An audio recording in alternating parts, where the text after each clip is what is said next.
Shalom saudara, saat ini saya bersama seorang pemudi ya, berasal dari kota Jakarta.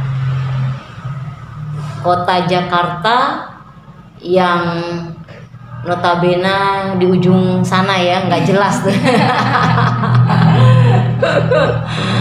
Saya akan berbincang-bincang dengan beliau bagaimana dulunya beliau ini seorang pengaji yang rajin sekali ikut pengajian ya. Ya tentunya saudara tahu kalau orang sudah mengaji itu imannya masih di seberang sana ya.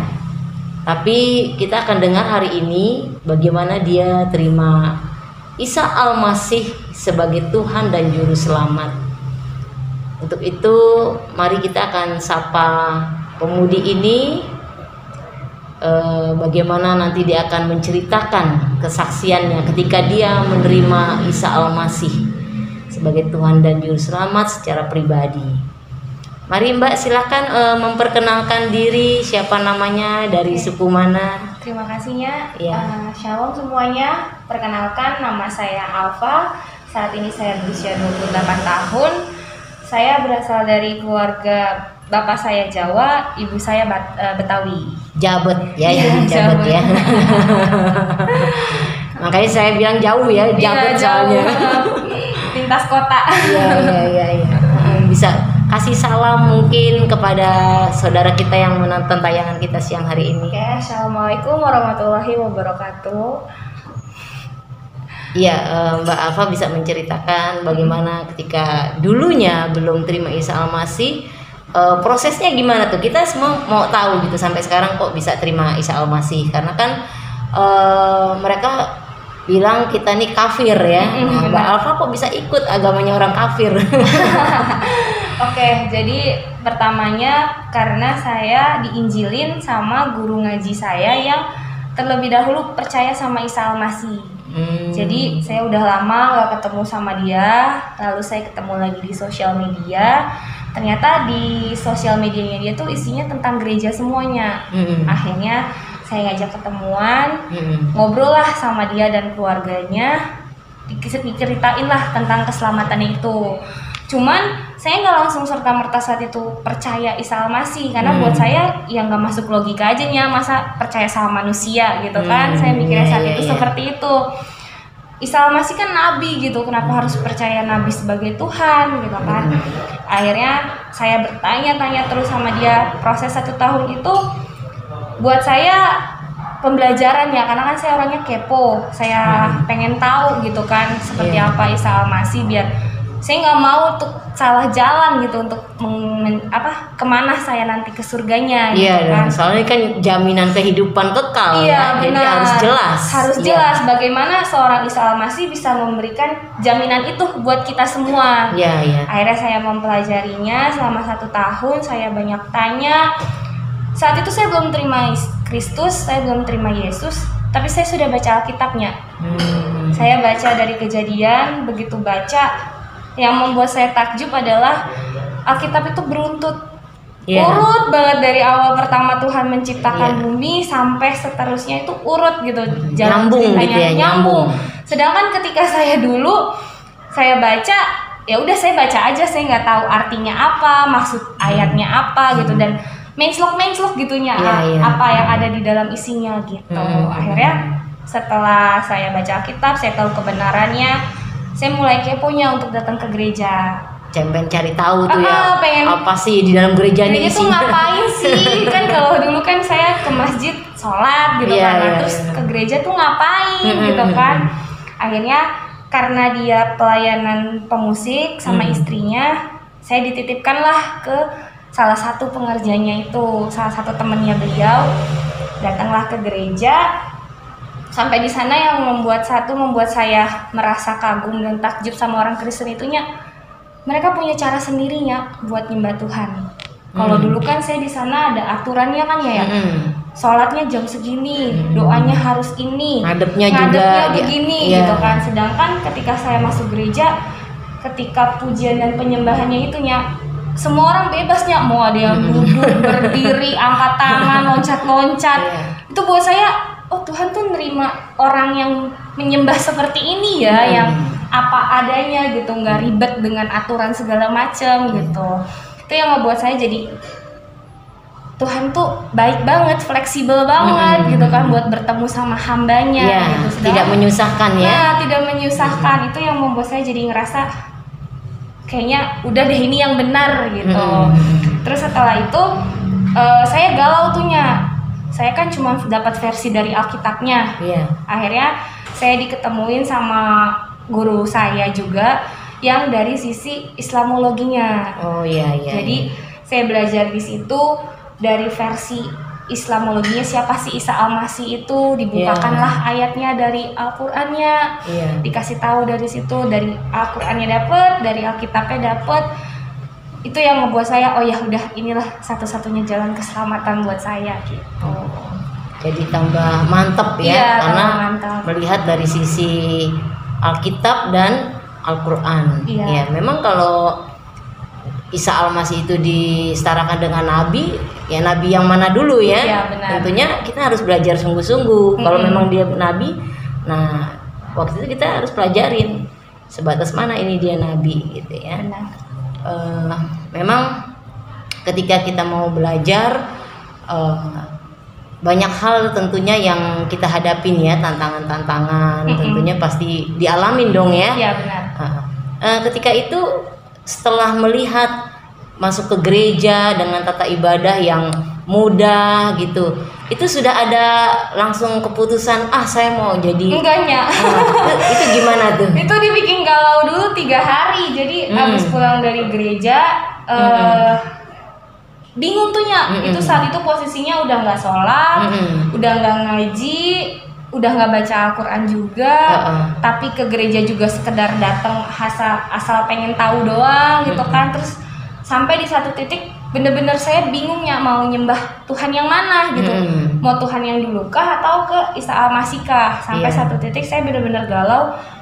Saya cuma ngomong dalam hatinya, nggak berdoa, nggak. Saya cuma bilang, kalau memang Alfa harus menyembah, Alfa ngomongnya gini, saya bingung mau nyembah Tuhan yang mana. Tolong tunjukkan Tuhan yang memang benar-benar bisa menyelamatkan saya di dunia dan di akhirat. Selesai berdoa, itu cuma siluet doang sih ya dalam bayangan pikiran saya. Sosok Yesus terus berbisik jelas banget di telinga bilang, ikutlah aku. Abis dengar itu pun masih nggak langsung, ini nih Yesus gitu, harus terima Yesus nih gitu kan. Itu nggak langsung serta-mertanya langsung iya mau gitu kan. Itu masih dibawa galau lagi, masih dibawa logika bimbang, lah ya. Masih bimbang, masih mikir lagi bener nggak sih. Sampai akhirnya diinjilin lagi, diyakinin lagi dari sisi Islamologinya, dari sisi Alkitabnya. Pada akhirnya ya saya mau terima Yesus.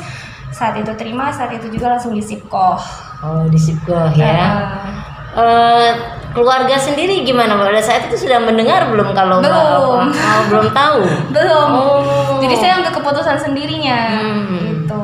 Setelah tahu mereka mengetahui kalau Mbak Alfa itu akhirnya pindah kepercayaan, itu bagaimana reaksi mereka? Wah, marah besarnya. Saya sampai diusir. Posisinya sekarang saya udah diusir. Jadi ketahuannya gara-gara saya bawa buku dari gereja ke rumah. Posisinya saya itu, kalau dulu saya setelah menerima Yesus, jam ibadah saya ganti-gantinya supaya nggak ketahuan kalau saya ke gereja. Kebetulan di gereja saya ada banyak jam ibadah, jadi kalau minggu ini saya udah gereja pagi, minggu depan gerejanya sore. Alasannya macam-macam, entah kondangan, entah ngomong, masih kucing-kucingan. Masih kucing-kucingan, yang penting bisa ke gereja. Nah akhirnya saat itu saya nyimpan buku berbau-bau gereja di rumah. Itu posisinya udah saya tumpuk di bawah baju-bajunya, jadi nggak akan ada orang yang tahu. Cuman ya entahlah ya bagaimana caranya orang rumah menemukannya. Terus saya dipanggil, mereka bilang udah berani lo ya belajar tentang agama lain. Namanya Betawi kan ya, biasa lah, nyablak kan. Udah berani lo ya belajar bahas agama lain gitu. Awalnya mereka ngira saya cuman pengen tahu doang ya. Mereka nggak berpikir saya udah pindah ke agama gitu kan. Akhirnya setelah ketahuan dipantau tuhnya selama 1 bulan sama keluarga dipantau. Mereka pokoknya pergerakan saya mau kemana harus bilang, temennya siapa dikasih tahu nomornya gitu biar ketahuan pergi sama siapa. Sama kakak-kakak rohani itu istilahnya udah nggak usah ke gereja dulu gitu kan, nggak apa-apa ibadah dari rumah gitu kan. Cuman hati nggak enaknya tetap kekeh pengen ke gereja tiap minggu. Akhirnya pergilah tetap ke gereja. Ada semangat roh yang menyala ya. Tetap pengen gitu. Jatuh cinta kepada Isa Al-Masih. Iya, walaupun lagi dipantau tapi hasrat ke gereja tuh tetap ada ya, nggak pengen tetap di rumah gitu kan. Berangkatlah tetap ke gereja. Terus setelah itu ketahuan lagi saya Alfa pergi ke gereja, disidanglah saat itu sama keluarga. Ditanya, lu mau percaya Al-Quran atau mau sama kitab lu yang sekarang, gitu. Kalau lu masih percaya sama kitab lu yang sekarang, nih lu pergi dari rumah. Langsung digituin sama keluarga. Gitu. Saat diusir suruh pergi dari rumah, reaksinya gimana? Ya saya bilang enggak, saya mau tetap percaya sama Alkitab, saya bilang gitu kan. Sambil dimarahin, saya tetap memberitakan tuhnya, ngasih tahu, maksudnya kasih pandangan lah ke mereka gitu kan, bahwa Alkitab itu ya kumpulan kitab-kitab yang dipercaya sama orang Islam gitu kan. Kitab Zabur ada di situ, kitab Injil ada di situ, Taurat juga ada di situ gitu kan. Lengkap. Sedangkan mereka nggak tahu kan ya kalau di Alkitab itu isinya kitab-kitab yang harus kita percayai juga. Karena gitu. Juga ada tertulis juga, kamu tidak dipandang beragama sedikit pun kalau kamu tidak percaya atau tidak menegakkan Taurat, Injil, Zabur dan Injil ya. Jadi memang sebetulnya sesungguhnya nih Mbak Alfa harusnya dari dulu sebetulnya percaya itu, maksudnya belajar ya. Nah cuman kan tahu sendirinya ya, dulu kalau belajar kitab-kitab lain tuh dianggapnya nggak benar. Cuman Al-Quran lah penyempurnanya. Jadi ya udah dari kecil yang saya pelajari ya Al-Qurannya aja. Ya. Pokoknya cuma tahu aja lah ada kitab itu, istilahnya ngerti gitu. Nggak ngerti ya. Ngerti nggak ngerti, pokoknya Al-Quran lah yang paling benar gitu. Mantap. Iya. Itu kira-kira berapa tahun itu proses menjalanin yang tadi kehidupan diem-diem gitu? Nggak lamanya. Saya terima Yesus itu Juli 2017. Januari 2018-nya ketahuan. Oh gitu. Cuma 6 bulan ketahuan. Terus saat itu diusir. Saya bingung mau kemana. Saya nggak tahu, nggak punya tempat ya kan.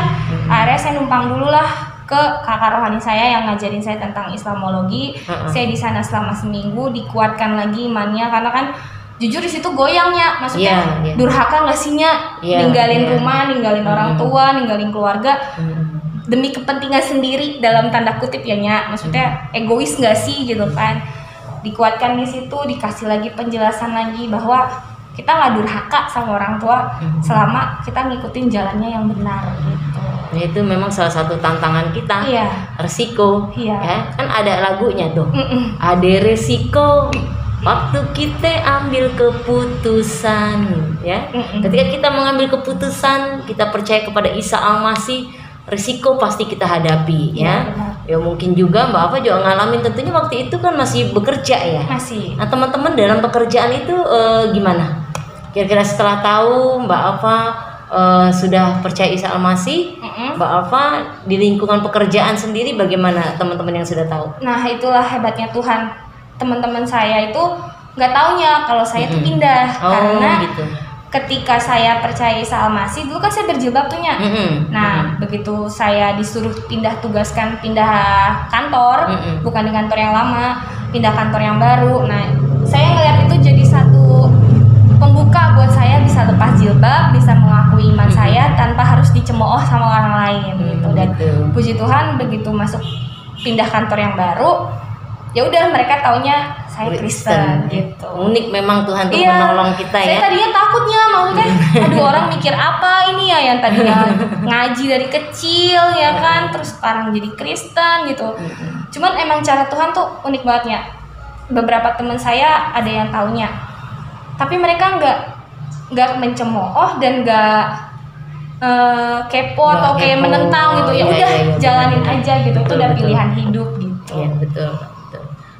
Sekarang gimana Bapak Ibu Saudara sudah tahu semua ya? Sudah tahu semua dan nggak ada satupun yang nyariin ya. Nggak ada yang nyariin, wah, kebetulan malah ya.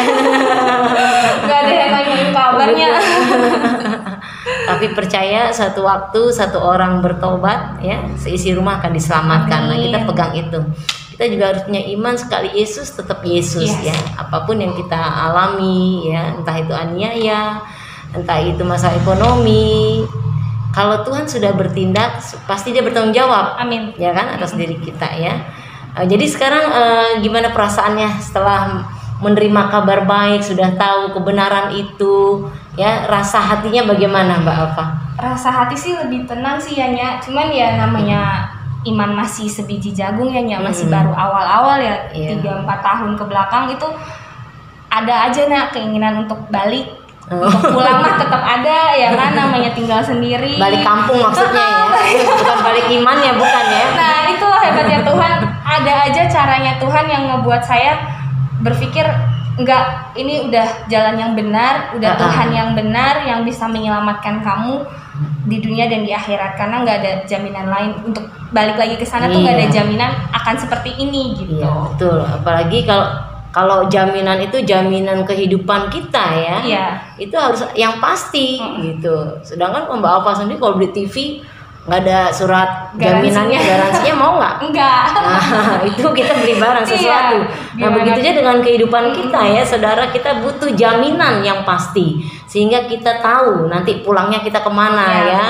Nggak nyasar-nyasar, kita tepat. Makanya Mbak Alfa, kalau di Kristen itu ada orang yang meninggal, itu kabar beritanya gini, telah pulang ke rumah Bapa di surga, Bapak Yohanes, seperti itu ya kita dengar ya, atau telah pulang ke rumah Bapa di surga, Ibu Deborah, ya kan? Nah, itu menandakan bahwa kita anak-anak Tuhan itu pulang tepat pada alamat yang tepat, pulangnya ke surga. Benar. Ya. Jadi bagi kita yang sudah terima Isa Al-Masih tidak usah canggung lagi, tidak usah ragu lagi, karena dia memberikan kepastian, jaminan keselamatan ya. Dan siapa yang sudah menjadi miliknya tetap saja dicari, walaupun kita lari kemana-kemana mau berusaha meninggalkan dia, tapi kalau kita sudah dipilih itu nggak bakalan bisa Mbak Alfa kabur-kaburan. Saya ngerasainnya. Itu udah pasti ya. Jadi sekarang sudah terima Yesus, ada damai sejahtera pastinya ya, hidup nggak usah khawatir lagi, nggak ada ketakutan ya, walaupun bokek kita nih. Yang penting masuk surga. Nah itu harus punya iman yang militan seperti itu ya. Nggak apa-apa di dunia kita bokek, melarat, dikata-katain, tapi kita punya surga. Amin. Ya baik Mbak Alfa, terima kasih banyak untuk saat ini yang sudah memberikan kesaksian. Udah nggak ngaji lagi ya? Udah enggak. Ngajinya lain ya. Udah lain lagi bacaannya. Ya saudaraku yang kekasih, demikian bincang-bincang kami saat ini. Biarlah apa yang sudah dialami Mbak Alfa menjadi berkat bagi kita sekalian, bahwa kita harus mempunyai iman yang militan. Sekali Yesus tetap Yesus, dan percaya ketika kita menerima Dia, surga sudah menjadi milik kita sekalian. Terima kasih, Tuhan Yesus memberkati. Shalom.